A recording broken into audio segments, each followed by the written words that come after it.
पाकिस्तान का जो गरीब मुसलमान है उसके बारे में अभद्र बोलते हैं, और जो अरब का मुसलमान आया हुआ है उससे ऐसे करके गला मिलते हैं। बाप रे बाप, वो कटमुल्ला ना आया जिसके लिए सड़कें बंद कर दिए आप, जिसके स्वागत में पांव चूम रहे थे, बाप रे गले मिल रहे थे। दिल्ली के आम हिंदुओं का रास्ता ब्लॉक कर दिया था, वो कटमुल्ला नजर नहीं आया। शाहनवाज हुसैन, मुख्तार अब्बास नकवी जैसे जो बन गए जीजा हो गए यार, बाकी सब गद्दार, वो नजर नहीं आए। बात, अरे भाई सुन तो लो, अरे यार सुने, मुंशी प्रेमचंद कहाँ पढ़े? अरे मुंशी प्रेमचंद कहाँ पढ़े? मदरसे में। वीर सावरकर जिसे उर्दू में लिखता था गजल शायरी, वो कौन सी भाषा है? कहाँ से आते हो यार? किस विकीर्ण मानसिकता के लोग हो गए हो? अलजबरा मैथ पढ़े हो? ईरान की राजधानी बगदाद में अलजबरा का शुरुआत हुआ था। आज वो अलजबरा मैथ पढ़ते हो तो मुसलमान की भाषा क्यों पढ़ते हो? आप बताओ, देश में मिठाई किसने लाया? आप बताओ, ईरान मुगल बादशाहों ने लाया, तो सबसे पहले प्रसाद में मिठाइयाँ चढ़ाते हो। आलू जानते हैं? भगो मत, आलू कहाँ से आया? भारत में होता था आलू? देखिए, सोची समझी साजिश षड्यंत्र प्रयोग के तहत उत्तर प्रदेश के ढोंगी अपराधनाथ ने इस तरीके का बयान दिया। जब वो बयान दे रहे थे 4 मिनट 28 सेकंड में न जाने कितनी बार उन्होंने, जैसे उर्दू शब्द हैं तबके, पायदान, अगर, बात, बच्चों, आदि, सरकार, अंदर, दुनिया जैसे उर्दू शब्द का इस्तेमाल किया। उर्दू फुसरों की देन है, भारत की भाषा है, कोई अरबी और फारसी नहीं है कि उर्दू से इतना ऐतराज होना चाहिए। उर्दू भगत सिंह, सुभाष चंद्र बोस, मुंशी प्रेमचंद और भारत के द्वितीय प्रधानमंत्री स्वर्गीय लाल बहादुर शास्त्री जी इस्तेमाल करते थे, पढ़े भी थे। सवाल सबसे बड़ा है कि आखिर इस तरीके की बयान क्यों दिए जाते हैं? क्या इन लोगों का मानसिक संतुलन बिगड़ चुका है? यह भारत की भाषा है, आपको पता होना चाहिए। जिस सितार का यूज हमारे देश के जो म्यूजिक इंडस्ट्री से जुड़े हुए लोग हैं, उस सितार में 2 तारें हुआ करती थी, जिसका इजाद अमीर खुसरो ने किया था। तीसरा तार उन्होंने ही लगाया था। तबला और सितार, जिस शेरो शायरी का इस्तेमाल हम समझते हैं भारत की 99% आबादी करती है, वो शायरी स्वर्गीय सुषमा स्वराज जी जब तंज कस रही थी लोकतंत्र के मंदिर में, संसद भवन में, तो वो भी उर्दू का इस्तेमाल कर रही थी।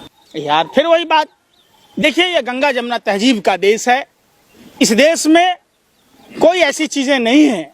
हमारी सभ्यता, संस्कृति ऐसी घुली मिली है कि इसको अलग नहीं किया जा सकता। मानो जैसे दूध से पानी को अलग करना, ये सब नहीं आप मिटा सकते। आप मिटा सकते हैं तो सावरकर की वो चिट्ठियां, जो शायरी वो उर्दू में लिखा करते थे, वो तो आप कम से कम सावरकर जी को समझा लिए होते। क्यों नहीं आप? आज जरूरत है कंप्यूटर की, आज जरूरत है आधुनिक शिक्षा की, और आप चाह रहे हैं कि वो जाके वहाँ मदरसे में बैठ के वहाँ कमाल की बातें कहते हो। देखो कितने बड़े ये दलाल पत्रकार यहाँ आए हैं। अरे भैया, न रहे बांस न बजे बांसुरी, आपने स्कूल ही बंद कर दिया तो वहाँ जो लैपटॉप कहाँ से आएगा, वहाँ कंप्यूटर कहाँ से आएगा, वहाँ किताबें कहाँ से आएगी? जब बच्चों को आप महरूम कर रहे, कभी आपने एक शब्द नहीं बोला। जो बांध बनाकर मौलाना है आपके, यार मैं क्या कह रहा हूँ? अरे भैया सुन ही नहीं रहे, सुन ही नहीं रहे। ये बात अरे भाई सुन तो लो। अरे यार सुने, मुंशी प्रेमचंद कहाँ पढ़े? अरे मुंशी प्रेमचंद कहाँ पढ़े? मदरसे में। वीर सावरकर जिसे उर्दू में लिखता था गजल शायरी, वो कौन सी भाषा है? कहाँ से आते हो यार? किस विकीर्ण मानसिकता के लोग हो गए हो? आप लोगों का जिंदा रहना बेकार है। आप जब तक जीवित रहोगे, यार मैं क्या कह रहा हूँ, यार सुन तो लो। आपके बच्चे मदरसे में पढ़े, यार सुन ही नहीं रहे, घर परिवार, अरे सुन ही नहीं रहे। कितनी बार आप, अरे यार सुन ही नहीं रहे। दूसरों के लिए है, वो अपने लिए हो गया। आप भौंका हुआ हो गया। मैं बोलूँ अब? बोलने दोगे कि बिल्ली की तरह रास्ता काटोगे? बिल्ली तो यूं ही बदनाम है रास्ता काटने के लिए। आप पत्रकार ही काफी हो ना, आप तो पनौती हो देश के। आपको जो यहाँ हमसे पूछ रहे हो, जाके उन किसानों से पूछ लेते यहाँ के कृषि मंत्री शिवराज सिंह से सवाल पूछते तो नहीं पूछोगे। आपको मजा आता है बीजेपी के एजेंडा पर, पिच पर खेलने पर। इसी बात के तो लाखों रुपया पत्रकारों को इनाम मिलता है कि आप देश को बरगलाते रहो।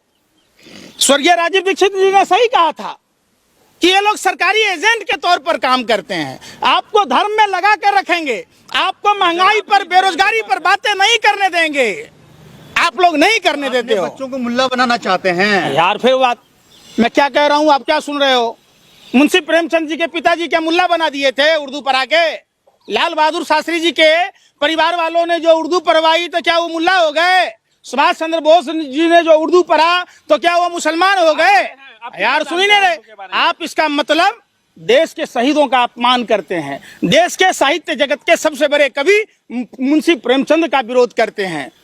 आपकी विकृत मानसिकता है, ये मिश्रित सभ्यता है। योगी आदित्यनाथ को इतनी मतलब जलन क्यों है उर्दू से? देखिए उनका क्या है, पेट में दर्द होता है। जब तक भाजपा का नेता लुच्चाई नहीं करेगा, टुच्चाई नहीं करेगा, घटिया शब्द नहीं बोलेगा, एक से एक नगीने हैं भाजपा में। भारतीय जनता पार्टी है संस्कारहीन लोगों का अड्डा, जिसके राष्ट्रीय अध्यक्ष हैं जयप्रकाश नड्डा। उसमें नापा जाता है कि कौन कितना बड़ा स्तर किसका गिरा हुआ है, कौन कितना बदतमीजी से बोल सकता है, कौन कितना गाली दे सकता है, कौन कितना देश में जहर घोल सकता है, कौन कितना।